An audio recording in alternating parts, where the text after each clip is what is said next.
क्रांतिकारी जोहार। नमस्कार साथियों, मैं जय सिंह जोड़िया भील, भारत आदिवासी पार्टी संवाद मीडिया प्रभारी। साथियों, कल एक सोशल मीडिया पे झालावाड़ ज़िले के मनोहर थाना ब्लॉक का एक पिपलोदी गांव का सरकारी स्कूल में जो घटना हुई है वो देख कर के रूह कांप जाती है। साथियों, आप सभी जानते हैं कि राजस्थान सरकार जो है वो शिक्षा को लेकर के कितनी निष्क्रिय है और शिक्षा मंत्री जो हैं वो कितने निष्क्रिय है, उनका प्रशासनिक व्यवस्था जो है वो कितनी निष्क्रिय है, जिसकी वजह से मनोहर थाना ब्लॉक का जो पिपलोदी सरकारी स्कूल है वहाँ पर जो छत गिरा है उससे 7 बच्चों की मृत्यु हो गई, 9 गंभीर रूप से घायल है और 21 लोग अन्य घायल हैं। तो ऐसे में यह सवाल उठता है कि सिर्फ मनोहर थाना की जो सरकारी स्कूल है उसी की ये अवस्था है या फिर राजस्थान के दूर दराज जो गांव-गांव ढाणी-ढाणी है वहाँ तक की सरकारी स्कूल, यहाँ तक की आंगनवाड़ी है, वो तमाम जो सरकारी भवन है उनकी अवस्था क्या है, उनकी व्यवस्था क्या है, उनमें किस तरीके से व्यवस्था चल रही है, इन तमाम चीज़ों के ऊपर बहुत बड़ा सवाल है। साथियों, हमारा जिन भी बच्चों का इस घटना में मृत्यु हुई है उनके परिवार को हमारी संवेदनाएं, लेकिन सिर्फ संवेदनाएं व्यक्त कर देने से कुछ होने वाला नहीं, क्योंकि हमको देखना होगा कि इस कदर सरकार और प्रशासन जो है जिनके कानों पे जू नहीं रेंग रही हैं और इतनी बड़ी बड़ी घटनाएं हो रही। आप राजस्थान के अन्य इलाकों, अनुसूचित क्षेत्रों में उठा करके देख लीजिए, वहाँ पर स्कूलों के क्या हालात हैं। स्कूलें क्रमोन्नत हो गई है, 5-6 साल हो गए हैं, लेकिन अभी तक उनके पास भवनें नहीं हैं, बिल्डिंगें नहीं हैं, और बिल्डिंगें कहीं हैं तो शिक्षक नहीं हैं। सिर्फ शिक्षा विभाग की बात नहीं है, ये स्वास्थ्य विभाग को भी उठा करके देख लीजिए। कुल मिलाकर के राजस्थान सरकार जो है वो पूरी तरीके से फेल है। बिल्कुल भी उनका सिस्टम, शासन और प्रशासन पूरी तरीके से लड़खड़ाया हुआ है, बिल्कुल भी ध्यान नहीं दिया जा रहा है। और इसके पीछे कारण जो है वो यही नेता लोग हैं जिनको खुद के बच्चे उन सरकारी स्कूलों में और उन सरकारी हॉस्पिटल्स में खुद के, उनके परिवार के लोगों का इलाज और उनकी पढ़ाई नहीं होती, इसलिए वो लोग बिल्कुल भी इन चीज़ों पे ध्यान नहीं दे रहे। आखिर इस घटना का जिम्मेवार कौन है? हमने पत्रिका में देखा है कि वहाँ के स्थानीय जो टीचर्स हैं उनको निलंबित कर दिया। जितने भी, मैं तो ये कहूँगा कि शिक्षक से लगाकर शिक्षा मंत्री तक जितने भी लोग इसमें लापरवाही है उनके ऊपर सख्त कार्रवाई होनी चाहिए और यहाँ तक कि शिक्षा मंत्री को इस्तीफा दे देना चाहिए, क्योंकि ऐसी घटनाएं लगातार सुनने को मिलती रही है।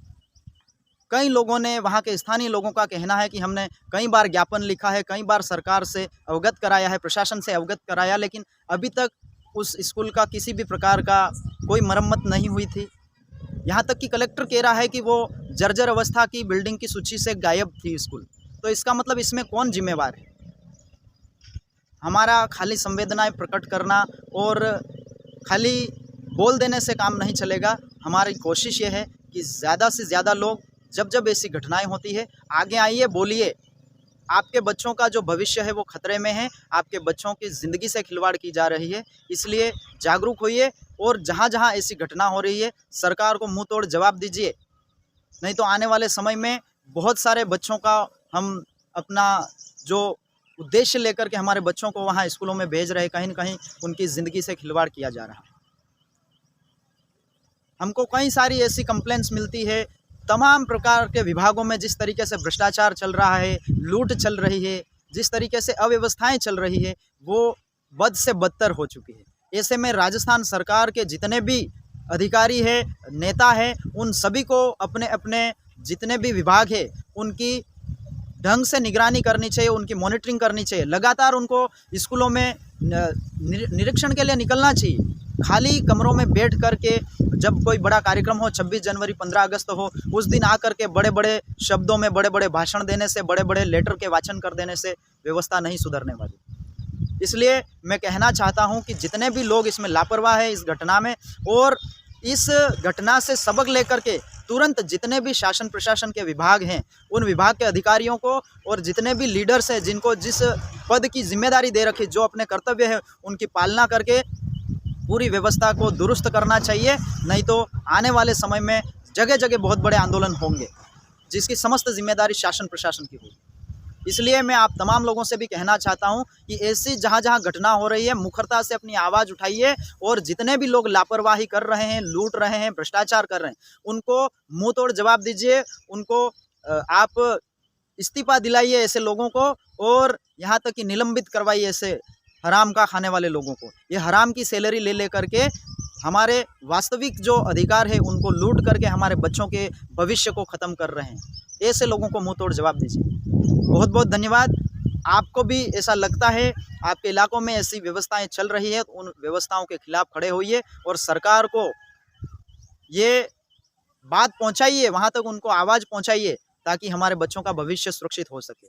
बहुत बहुत धन्यवाद। एक बार पुनः उन तमाम माता पिता अभिभावकों का हमारा संवेदनाएं, और ईश्वर से, प्रकृति से दुआ करते हैं आपको दुख की घड़ी में ये दुख सहन करने की शक्ति दे। और निश्चित रूप से हम तो यही चाहेंगे, वास्तव में अगर इन बच्चों के साथ न्याय करना है सरकार को, तो इन बच्चों की घटना को ध्यान में रखते हुए जितने भी बच्चे सरकारी स्कूलों में पढ़ रहे हैं, जितने भी सरकारी विभाग चल रहे हैं, उन सभी सरकारी विभागों में जितना भी हो सके कोशिश करके उसमें व्यवस्थाएं अच्छी की जाए, तभी वास्तविक में उनका न्याय होगा। अन्यथा इस तरीके से घटना होती रहेगी और हम कुछ समय विरोध करेंगे और लोग भूल जाएंगे और सब कुछ इस तरीके से चलता रहेगा। तो इस व्यवस्था को बदलने के लिए हम चाहते हैं कि सरकार सख्त से सख्त कदम उठाए, और जहां कहीं भी सरकारी स्कूलें, जहां पर गांव-गांव, ढाणी-ढाणी में, दूर दराज इलाकों में जो सरकारी स्कूलें हैं, उनके ऊपर तुरंत एक्शन लेकर के वहां की निगरानी की जाए, और जहां भी ऐसी समस्याएं आ रही है, उन सभी समस्याओं को दूर करके उन बच्चों को बेहतरीन शिक्षा, गुणवत्तापूर्ण शिक्षा देने की कोशिश करी जाए। धन्यवाद।